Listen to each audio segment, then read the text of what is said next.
Baiklah, adik-adik mahasiswa, kita akan mulai ya kuliah. Mohon maaf, ini kuliah ke-6 ya, bukan ke-5 ya. Saya ganti sebentar dulu.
Baiklah adik-adik mahasiswa sekalian, kita lanjut kuliah pengantar fondasi DAMIS. Saat ini kita kuliah ke-6 ya. Jadi kuliah pertama sampai ke-5 adik-adik sudah diajarkan bagaimana menganalisa atau menghitung fondasi dinamis. Dalam hal ini beban dinamis yang dipakai di sini adalah beban yang ditimbulkan oleh mesin. Nah, di kuliah pertama sampai kuliah ke-5 adik-adik sudah diajarkan bagaimana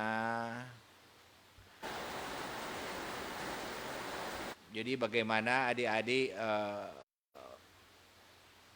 menganalisa beban dinamis yang disebabkan oleh mesin. Ada 3 jenis paling tidak yang sudah diajarkan ya. Ada 3 jenis, yaitu mesin resiprokal, mesin impact, dan rotari ya. Nah, untuk 3 jenis ini mesin, adik-adik bisa menganalisa jenis fondasi yang cocok apa dari tiga jenis mesin ini yang terbesar ya kita tahu. Nah, di dalam kuliah ke-6 ini kita melanjutkan kuliah yang pertama. Jadi sebenarnya nama mata kuliah ini pengantar fondasi dinamis. Jadi sebenarnya adik-adik hanya lebih baru diajarkan paling tidak kalau ada mesin seperti resiprokal atau rotary atau impact mesin, adik-adik bisa mendesain keamanan daripada fondasi tersebut.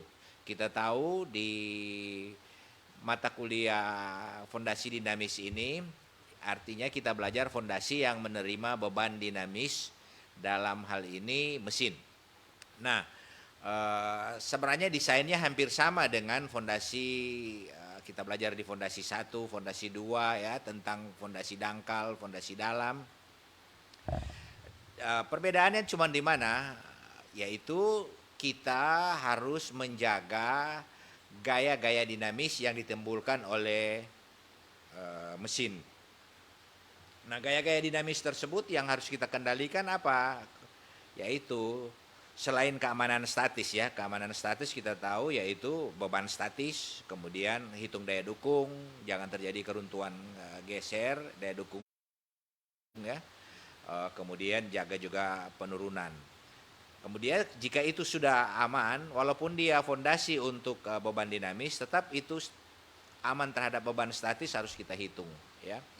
Nah, kemudian sekarang kita lanjut bagaimana dia aman terhadap beban dinamis. Di kuliah pertama sampai 5 adik-adik sudah diajarkan bagaimana kontrol tentang beban dinamis, yaitu kita harus jaga jangan terjadi resonansi. Itu satu, ya. Artinya resonansi frekuensi daripada mesin, rasio perbandingan antara frekuensi dan frekuensi natural itu sama atau satu. Dia tidak bisa, dia harus lebih kecil atau lebih besar, ya. Dia harus lebih kecil atau lebih besar. Itu yang harus dijaga. Kalau dia sama berarti terjadi resonansi. Maka kalau dia terjadi resonansi, fondasi tersebut tidak dapat menangani atau tidak aman terhadap beban dinamis. Nah, kalau dia tidak aman, apa yang terjadi? Yaitu ya bisa terjadi detrimental, ya, kerusakan pada lingkungan sekitar, ya, akibat getarannya, akibat vibrasi atau mengganggu orang yang ada di dekat fondasi tersebut. Nah, jadi itu getarannya, atau bisa misalnya kalau gedung-gedung ada kaca atau ada dinding bisa retak atau apa, ya. Nah, itu harus kita jaga jangan sampai terjadi. Artinya kita harus kontrol beban dinamis. Kontrol kedua yang harus adik-adik tahu yaitu jangan sampai amplitudonya melebihi batas, ya. Itu ada amplitudo batas, ada persyaratan. Itu aja. Kalau itu sudah adik-adik sudah tahu, kan kita tinggal mencari pengaruh-pengaruh lainnya. Nah, kita tahu teori-teori yang sudah kita pelajari, ya, teori elastis, ya, 1 derajat kebebasan. Adik-adik sudah tahu apa itu damping, koefisiennya, mendapatkannya, ya. Cara minggu lalu kan kita sudah belajar cara mendapatkan koefisien tersebut. Nah, minggu ini kita akan coba, seperti saya katakan, bahwa koefisien itu bisa didapat secara, ya, paling gampang lihat tabel. Tapi minggu lalu kan kita sudah belajar bagaimana mendapatkan koefisien konstanta pegasnya, bisa dari laboratorium dan bisa dari in situ test. Ada model-modelnya, ada macam-macam, ya, plate bearing test lah dan lain-lain sebagainya. Nah, itu sudah diajar. Nah, kemudian cara mendapatkan koefisien. Nah, kuliah ke-6 kita akan belajar bagaimana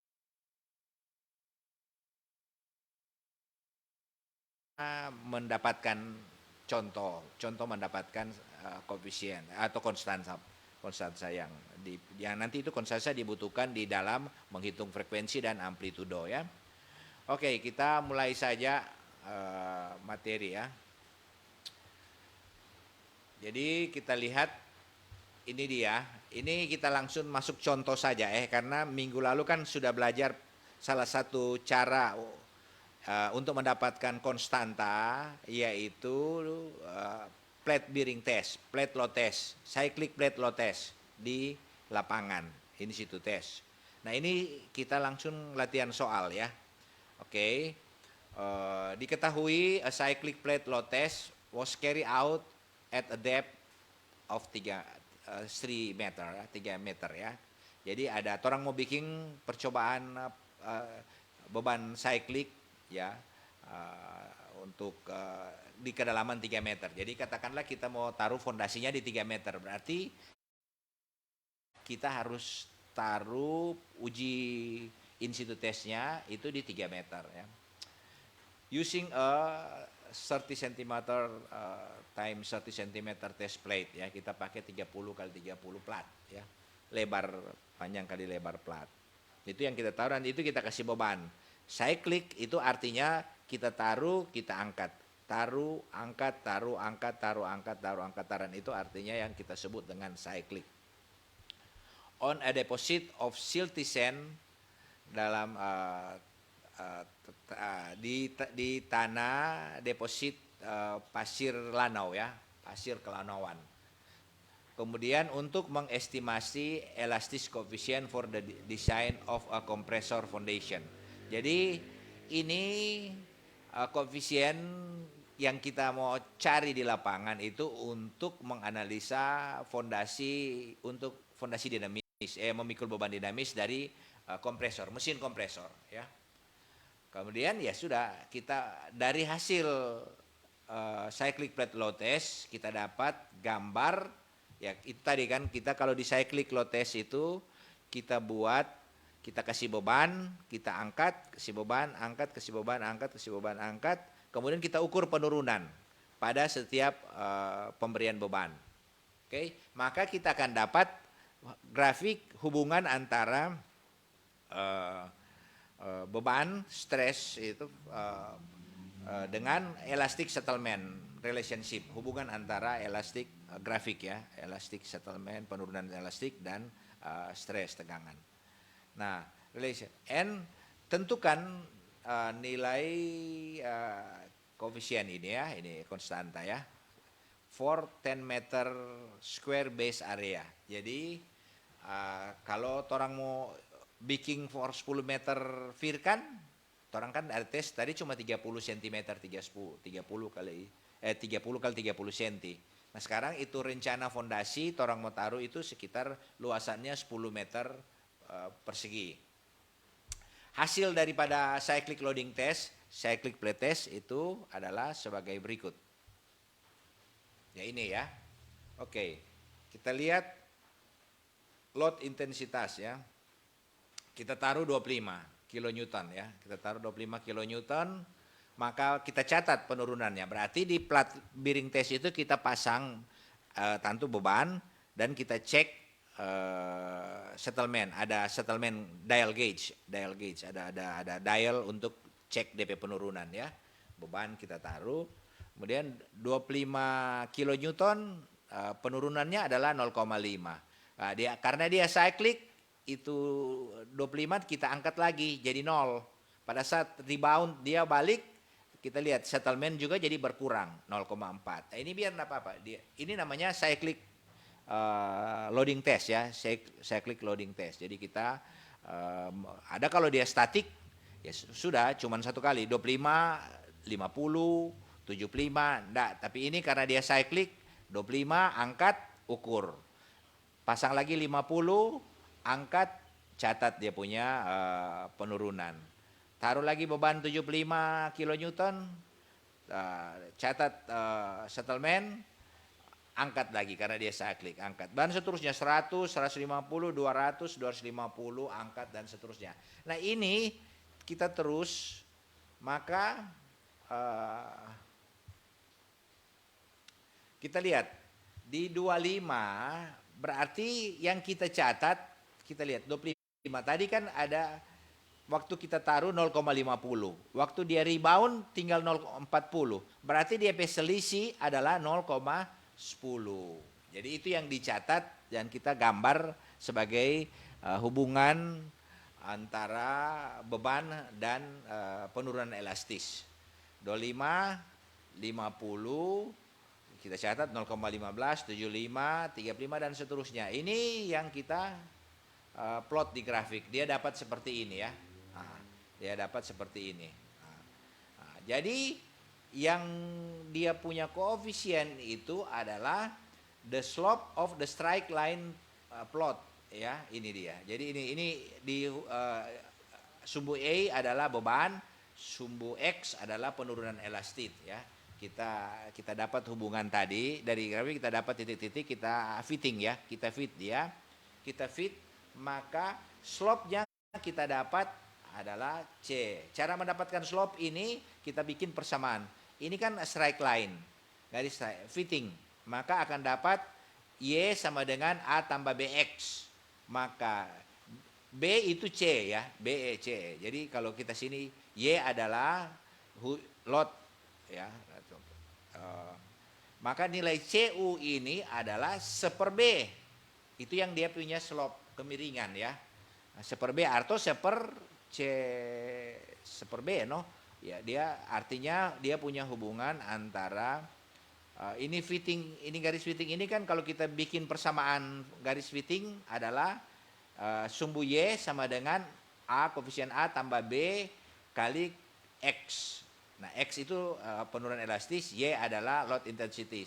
Nah, untuk mendapatkan dia punya slope, ini kalau kita fitting, ya di Excel kita bisa hitung, atau hitung pakai rumus biasa, pakai kalkulator juga bisa.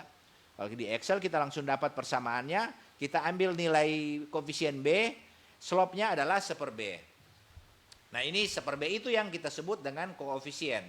Jadi sudah kita dapat koefisien konstanta ya, konstanta pengganti di lapangan ya, itu. Nah, ini dia rumusnya. Jadi rumusnya CU sama dengan CU akar A per A1 ya. Kita harus tahu CU sama dengan 1,5 sampai 1,5 sampai 2. Atau C1 sama dengan 0,5 CU. C5 sebenarnya 3,46 atau 1,73 CFI. Jadi ini konstanta yang kita butuhkan ya di lapangan untuk mendesain 10 meter karena percobaan kita kan cuma plat 30 kali 30 cm. Ya. Kita dapat area plat 0,9. Untuk 10 ya sudah kita kalikan nilai C-nya dengan 0,9 dibagi 10 akar dari ini. Maka kita dapat nilai C untuk 10 yaitu pakai rumus yang tadi 1,3 dapatnya 2,46 kali 10 pangkat 4 kilonewton. Nah, ini yang nanti kita pakai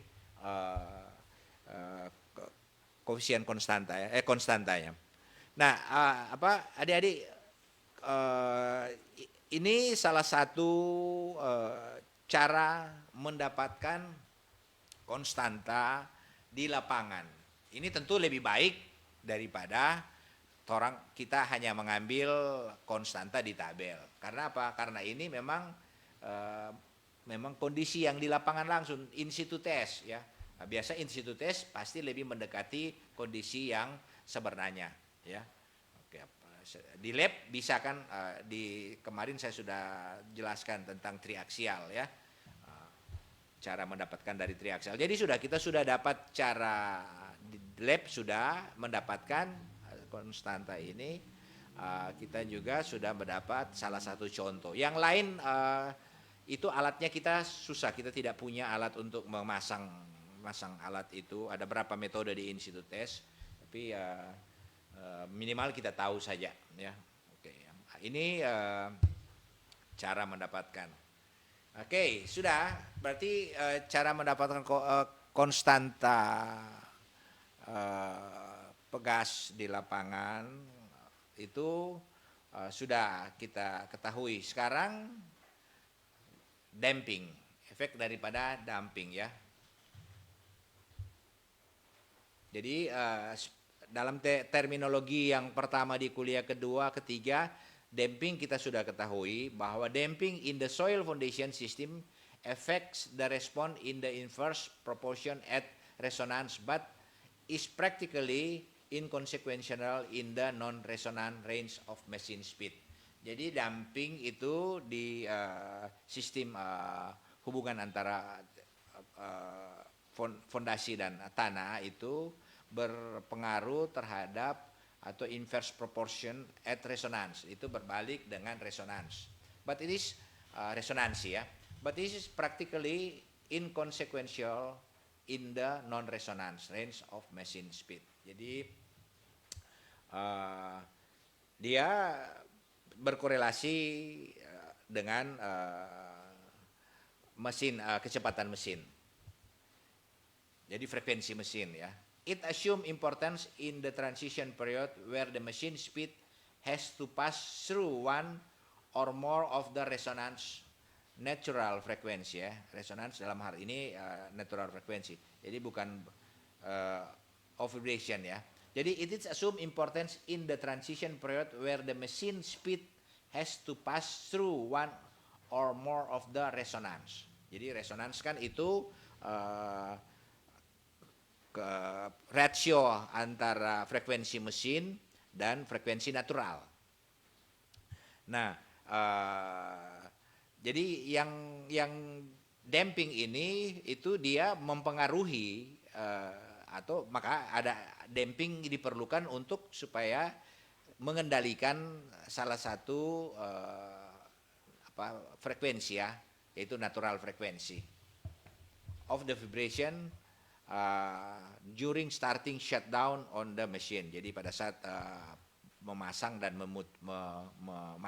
mematikan mesin. Oke, itu damping ya.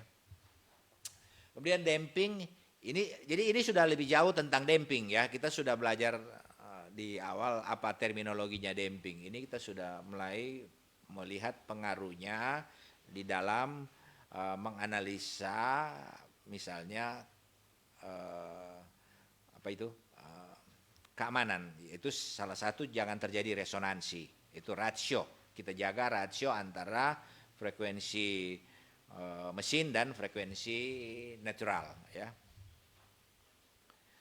In the case of block foundation, damping is contributed almost entirely by the soil, so that its value depends much on the embedment of the foundation. Jadi in the case, jadi damping di kasus fondasi blok ya, jadi fondasi blok itu damping is contributed almost entirely by the soil, so that its value depends much on the embedment of the foundation. Jadi dalam kasus blok fondasi ini damping ini dia berpengaruh sepenuhnya pada entire seluruh permukaan dasar fondasi dengan tanah ya, yang tertanam ya dalam tanah. Damping in frame foundation also increases considerably due to participation of the soil. Jadi damping kalau kita dalam dasar fondasi ini, luas fondasi di bawah, luas telapak di fondasi blok ya, foundation also increase considerably due to the participation of the soil.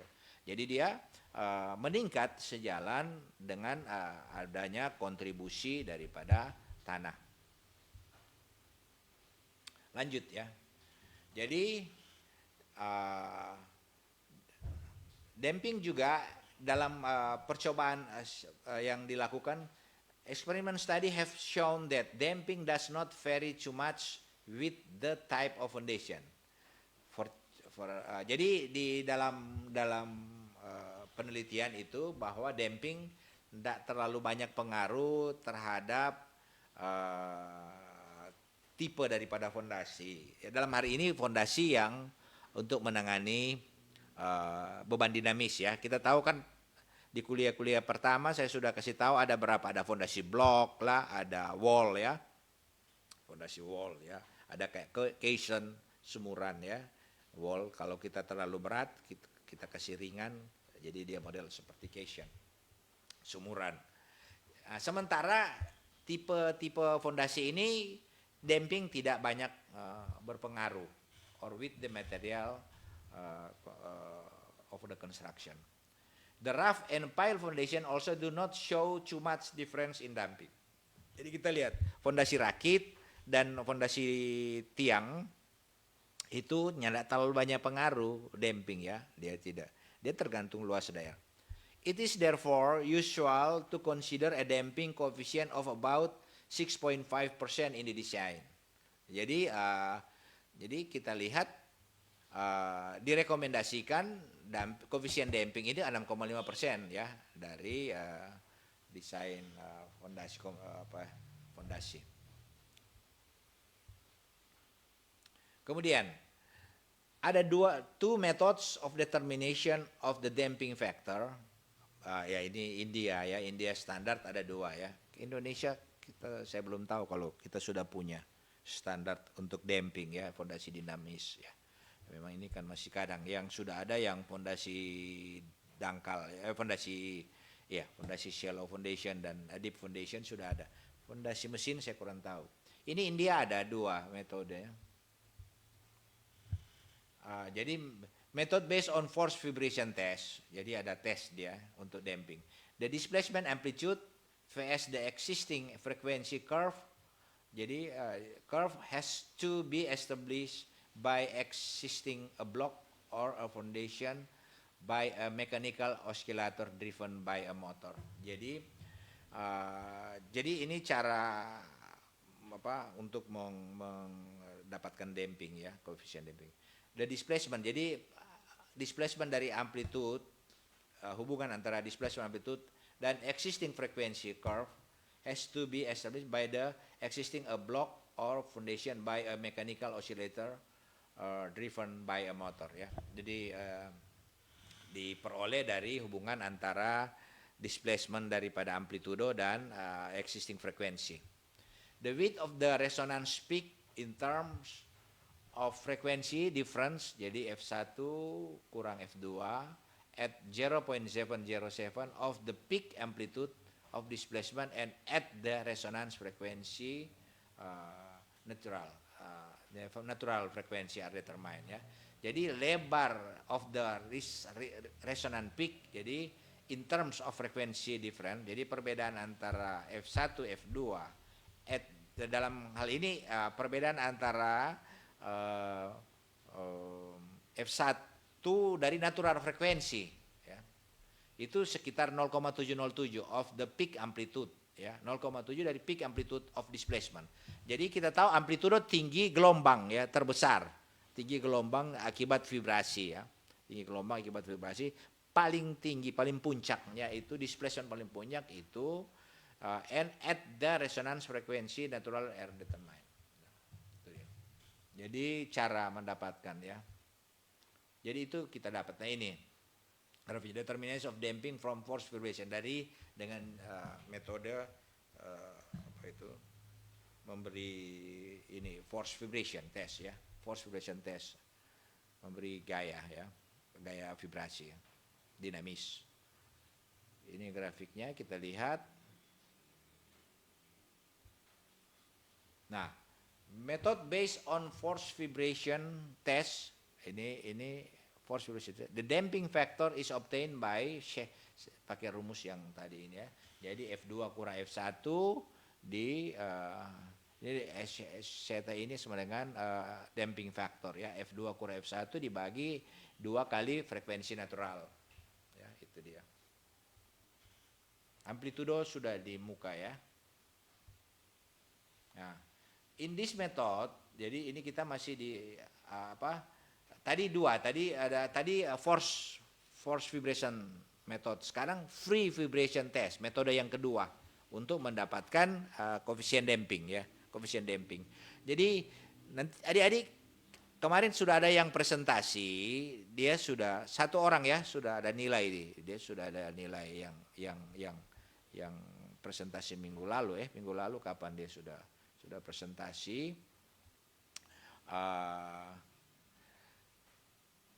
Jadi ada penggunaan koefisien yang dia sendiri tidak tahu dari mana. Ya. Ini sekarang kan Mner sudah jelaskan ya, Mner sudah jelaskan dari mana koefisien itu ya. Oke, lanjut.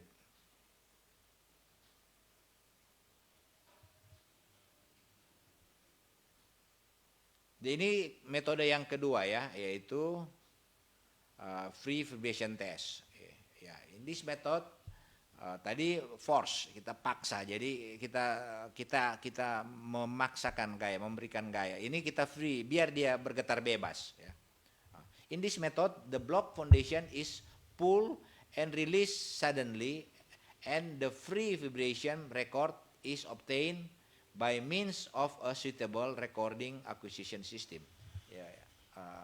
Jadi dalam metode ini kita dari block foundation is pull, tarik and release suddenly. Jadi kita tarik block foundationnya, kita lepas. And the free vibration record is obtained by means of a suitable recording acquisition. Memang mesti ada alat. Itu yang saya bilang. Ada beberapa metode kita tidak punya ya, di laboratorium kita tidak punya acquisition system. Itu yang untuk memonitor getaran ya. Itu kita tidak punya, tapi paling tidak kita tahu metode-metode ini ya. Nanti kalau kita kerja di lapangan dan ada ditanyakan, adik-adik tahu. Cuman memang prakteknya tidak ada ya, karena kita tidak punya. Sebenarnya bisa dibuat ini, cuman ya kadang kita pakai. Jadi yang kita standar-standar aja, karena ini kan hanya pengantar. Kemudian the amplitude decay curve is then plotted. Jadi amplitude itu amplitudonya akibat daripada fondasi yang kita tarik dan kita lepas tiba-tiba itu dia akan memberikan satu amplitudo ya, yang terbesar. Ya itu kita plot akan dapat. Tadi kan kita lihat di grafik ini kan ada ini mana dia? Ini ya, nah ini dia, ini amplitudo terbesar ini ya, amplitudo terbesar yang tengah, yang di puncak, ya. Nah itu, nah kemudian ratio of successive peak x of the amplitude record is then a measure of the damping. Jadi kita catat besarannya ini, kita catat determinant of damping from free vibration ya, ini dia, kita lepas ya, kita lihat ini grafiknya ya. Ini kan ya, amplitudo yang terjadi akibat waktu kita pull, kita tarik dan kita lepas. Sama dengan tumbuh angka sama dengan cyclic, tapi angka beban lepas lagi. Ini Indian standard ya. Bisa ada standar lain bisa. Nah, hasilnya adalah the damping factor is obtained nilainya dengan metode ya, free vibration. Tadi force vibration, sekarang free vibration ya. Nah, kita dapat nilainya adalah 1/2 V log x m di sm tambah 1, di mana xm and xm tambah 1 are amplitudes as shown in previous figure. Jadi kita lihat yang pertama ya, ada ini kan ada nilai jarak ya, amplitudo ini x-nya di yang pertama dan yang kedua. Yang X pertama dan XM plus 1 setelah kita tumbuk kedua, kita lepas kedua. Oke, ini contoh ya. Oke, ini terakhir ya, materi terakhir. The success with peaks from a free vibration record obtained from initial displacement sudden release test on a block resting on soil are tabulated in next slide. Jadi ini hasil kita tumbuk-tumbuk ya. Dia jadi hampir seperti grafik tadi ya. Kita angkat lepas, pung, tumbuh ya. Compute the natural frequency, hitung natural frequency of vibration of the block and also the damping in the foundation. Jadi dia suruh tanya berapa besar natural frequency dan damping ya. Ya, interval between positive or negative peaks 0.04 second. 0,4 detik interval ya antara positif dan negatif peaks. Puncaknya dia kan gelombang kan ada atas, kalau kita ambil garis tengah ada di bagian atas positif, bagian bawah gelombang ya. Kalau kita lihat satu gelombang ada bagian bawah kita sebut negatif. Nah itu intervalnya 0,04 detik. Time period of vibration of block T, ini waktu. Time period itu jarak antara satu gelombang ya, itu satu time period, itu 0,04 detik. Kemudian natural frequency of vibration of block F sama dengan seperti dengan 25 Hz ya. Amplitude ratio between successive peaks at the same sign X1 dibagi X2 sama dengan 2. Nah, maka damping kita kasih masuk di sini, ini yang tipe free ya. 1/2 V log X1 per X2, maka dikasih apa? Maka koefisiennya 0,110. Jadi kalau adik-adik mahasiswa tanya, ada lihat mau cari koefisien damping dari mana, ini metode ya, 2 metode, bisa force force vibration method dan ada free vibration ya, itu mendapat koefisien damping. Oke, saya kira ini kuliah kita pada hari ini. Nanti pada kuliah minggu depan, kuliah 7. Ini kuliah kedua terakhir ya. Tapi kalau adik-adik ada yang sudah mau presentasi, adik-adik mahasiswa ada yang sudah mau presentasi, silakan. Jadi kalau adik-adik mau presentasi silakan ya. Terserah. Kasih tahu, kan kita ada grup diskusi. Untuk menghemat waktu, karena adik-adik kan ada keluhan tidak punya biaya untuk akses internet. Kalau saya pakai Zoom atau Skype mahal, ini lebih murah sedikit ya. Silakan saja. Nanti kita diskusi di grup WA, jadi lebih murah, tanya aja. Dan tugas itu nilai saya hanya akan nilai dari tugas